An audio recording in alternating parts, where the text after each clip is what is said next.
Oh, hello. So this is a video about the golf course in Port Townsend. Been meaning to do this for a little while. And just kept thinking, I should sit down and write out an outline and include this and that and the other thing, and I don't seem to be getting to it, so I'm just gonna take a stab at it while I'm out on a walk, because I've been sitting at the computer too long already. And so what I want to do is I'm gonna try to briefly summarize the decision that was actually made on September 25th by Port Townsend City Council, including basically what the plan is, and then go into how I feel about it, and then more generally speak about the overall process and my role in it, and some reflections that I've been having since things basically wrapped up. So I've got this printout here, and it's the final page in the packet that was included in the September 25th meeting, and it shows a 4-phase outline of the plan, and I'll put it up on screen. I'm going to just briefly talk about those 4 phases, but I'll start by saying that the decision was for a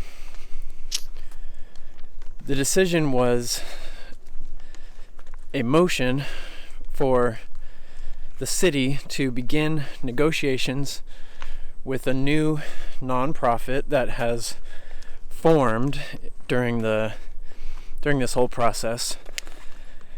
Friends of the Port Townsend Golf Park or something like that. They might change their name. But basically for the city to begin negotiations with them along the lines of the discussion that took place on the 25th, as well as at the city council meeting prior. And included in that discussion was this 4-phase plan. So phase 1 next year, 2024. First item, restore golf course. And I asked about that, and they made it clear that that is at the nonprofit's expense, not the city's expense. So that nonprofit is planning to raise money in order to do whatever restorations on the golf course they see fit.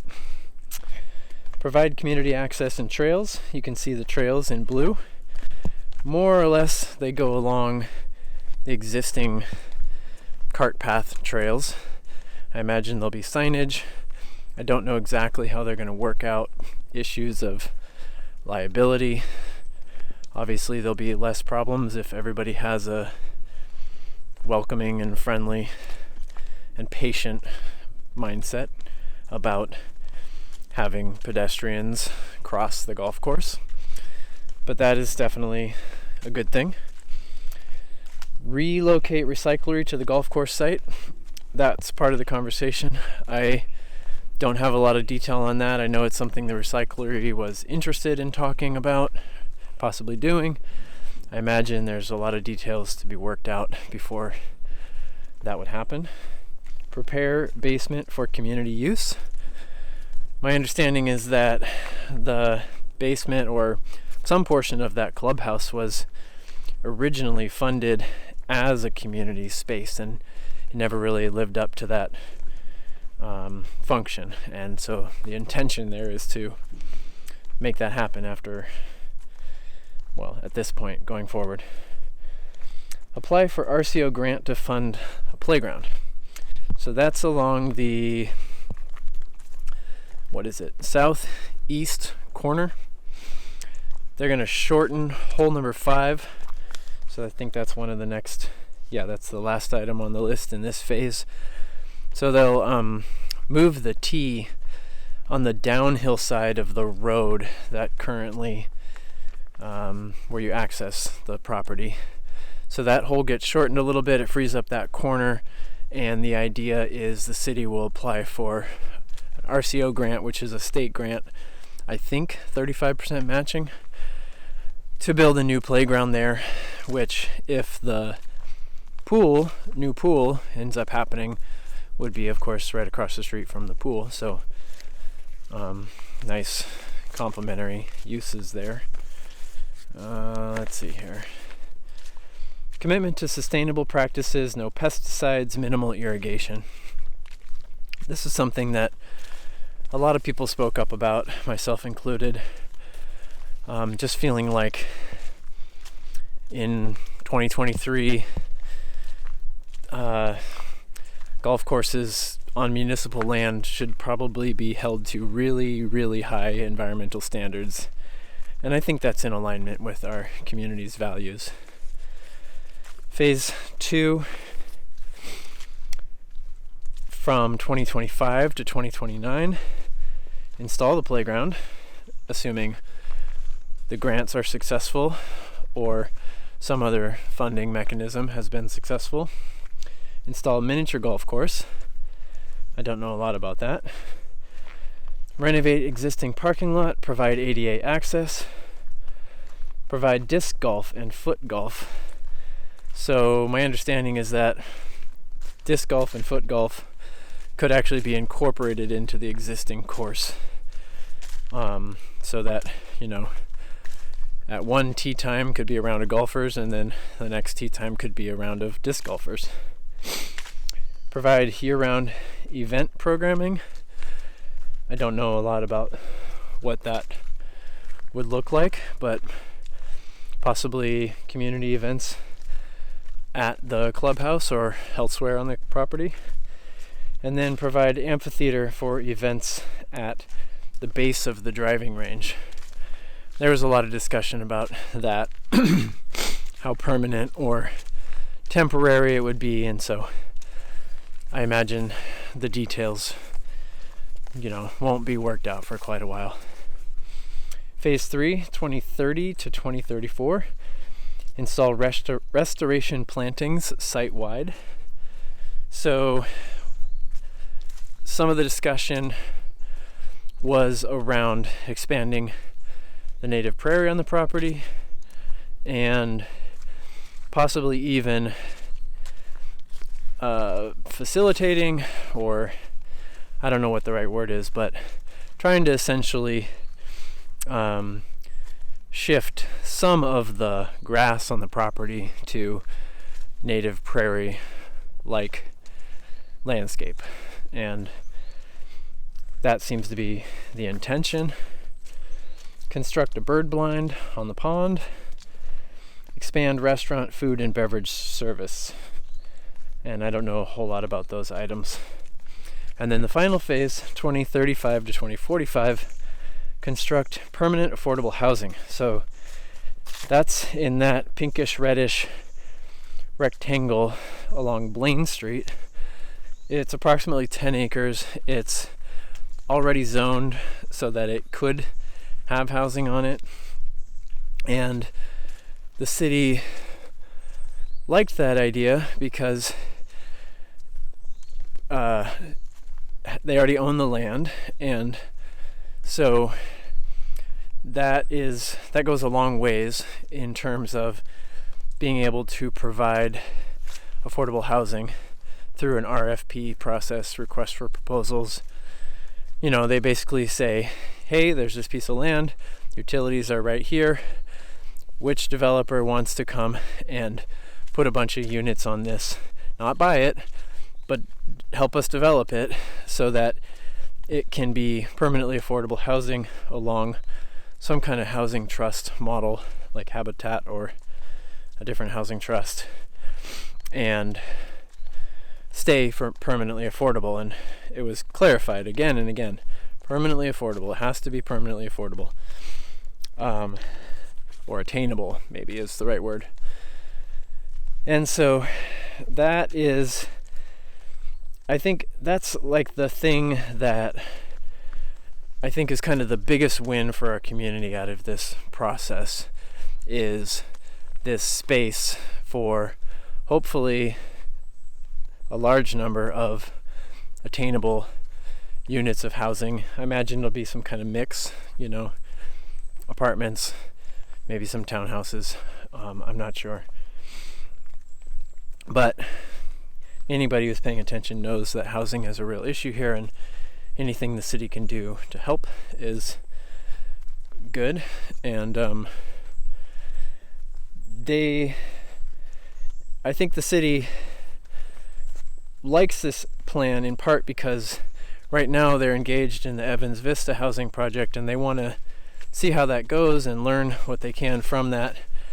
And these things take many years, and so by the time 2035 rolls around, they may have already, assuming they still want to go forward with this plan, put some wheels into motion.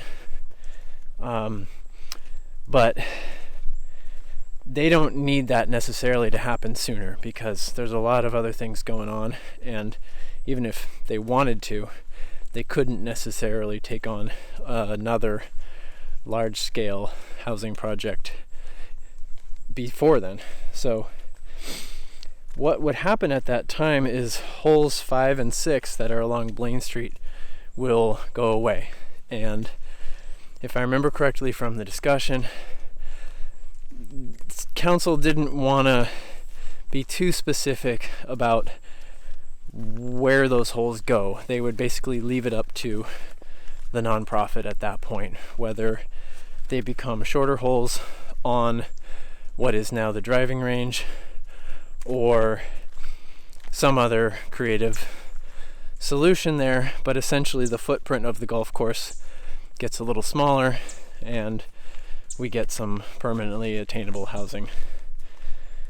It says virtual driving range.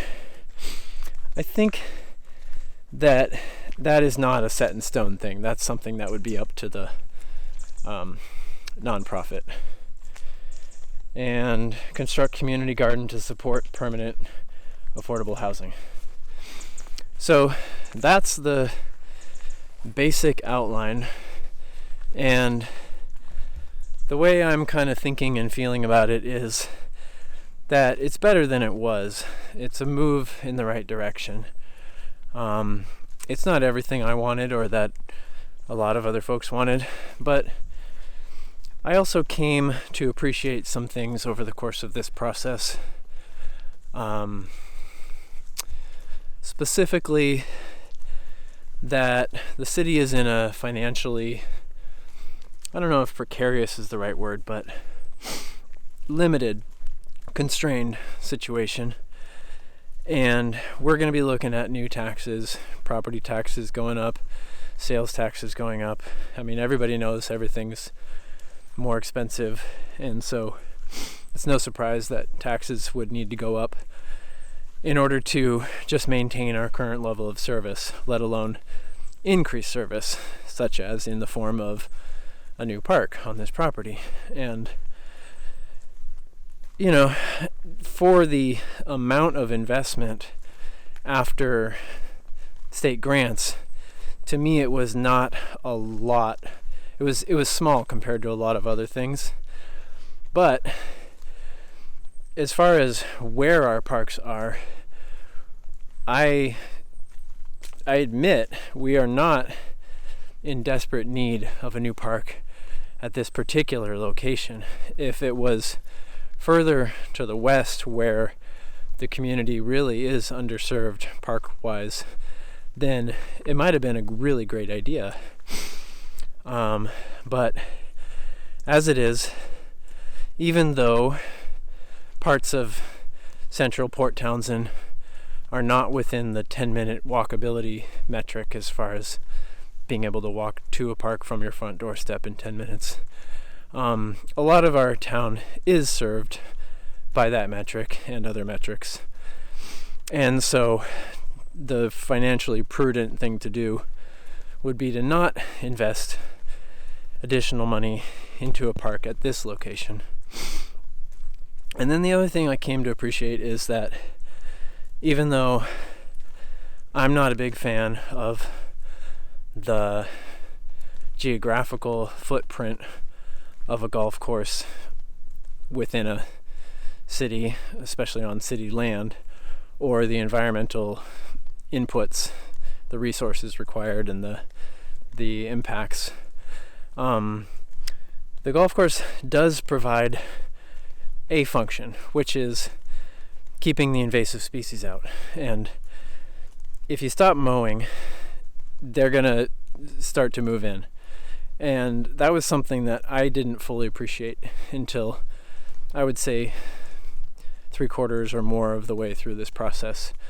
That really, the only way to keep the invasives out, if you don't have a fully established environment, you call it a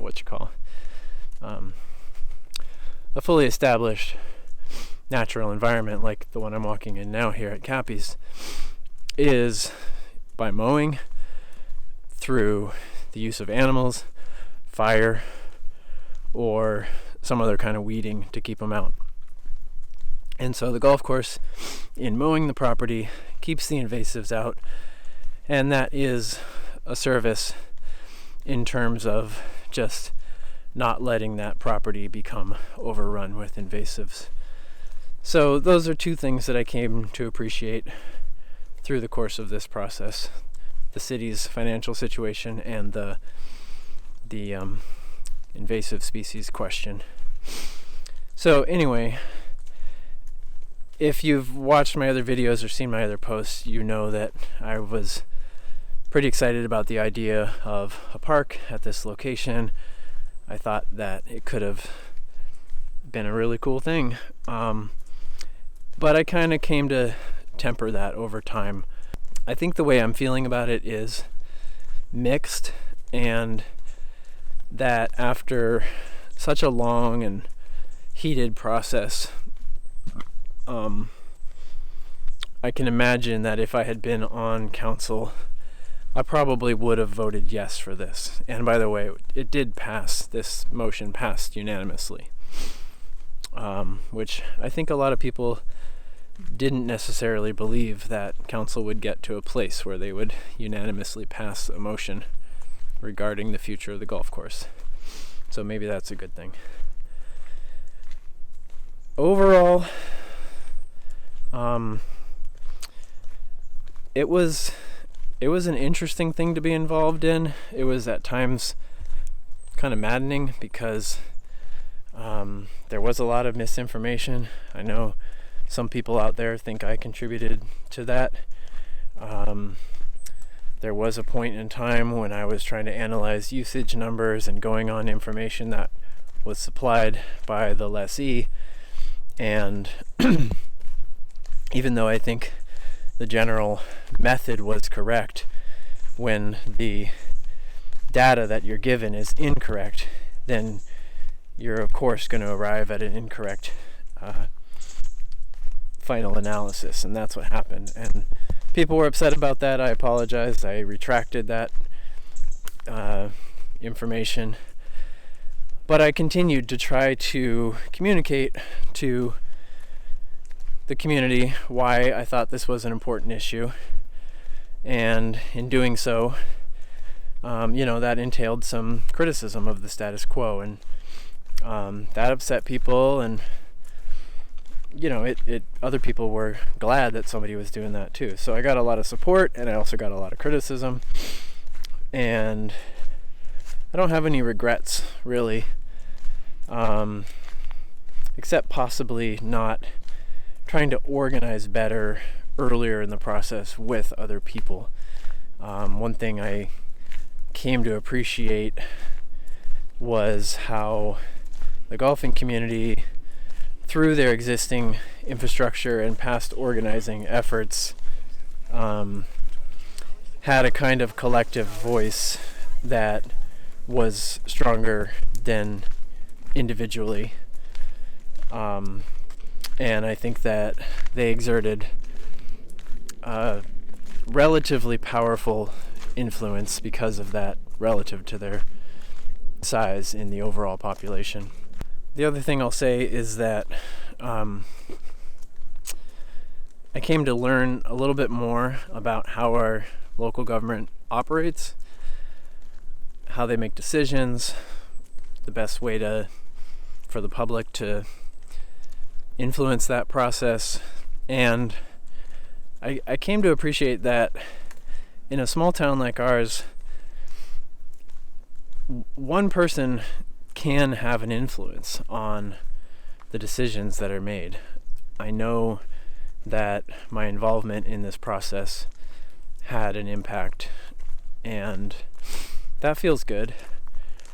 I forgot to mention that I was on the stakeholders committee, so that met monthly, and I had just heard about that and volunteered, and it was a good way to get involved.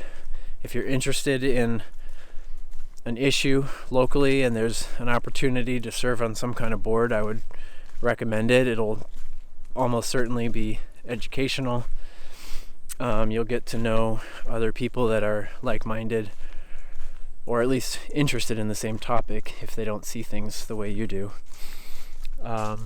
But you'll get to practice dialogue around what might be a complicated topic, or what might be, a more complicated topic than you might have initially knew or imagined. I also really came to appreciate all the people that are paying attention to what's going on, and our local officials, local elected leaders, by and large, who I think are, good people, good, smart people, trying to do the best they can, even if they are coming at things from different angles sometimes. And I would say that even though it was frustrating at times, it was kind of an antidote to a feeling of powerlessness. I'm a person who is usually paying attention to the news, national, world news, that kind of stuff. But really, what can I do about anything really on a national level?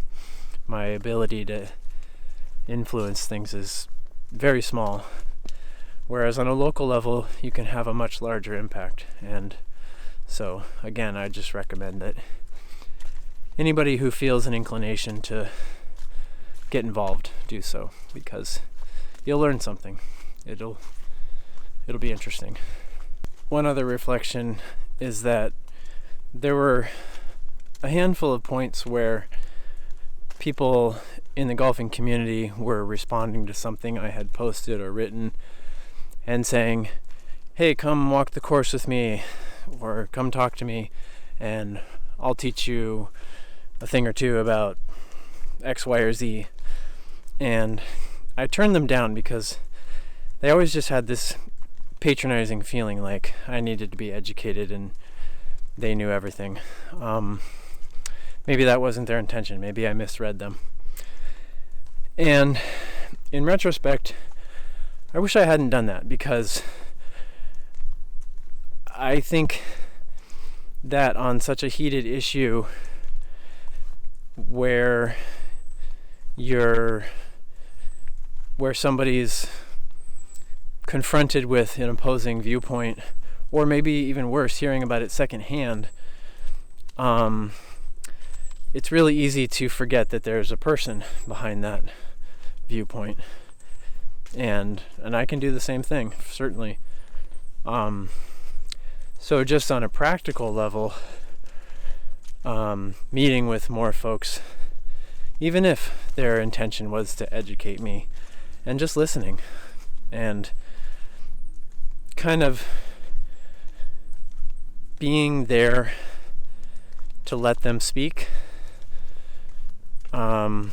I guess I just didn't have the energy for it, but I think it is a very practical thing to do on a heated topic, as much as possible, as much as you want to, because anytime somebody feels listened to, they're more inclined to listen back. And so I wish I had done more of that. Maybe I would have learned more sooner, and maybe that would have made me better at having a dialogue with the golfing community around this. Why I didn't do it, I don't know. I was put off by a lot of people's behavior and comments and some of the persistent myths around the whole conversation. So, not an excuse, but just a thought. Another thing I want to say is that I hope that when the spotlight is off this issue, as it already has moved away onto new and other things, I hope that the nonprofit that's going to operate the golf course will live up to their stated intentions.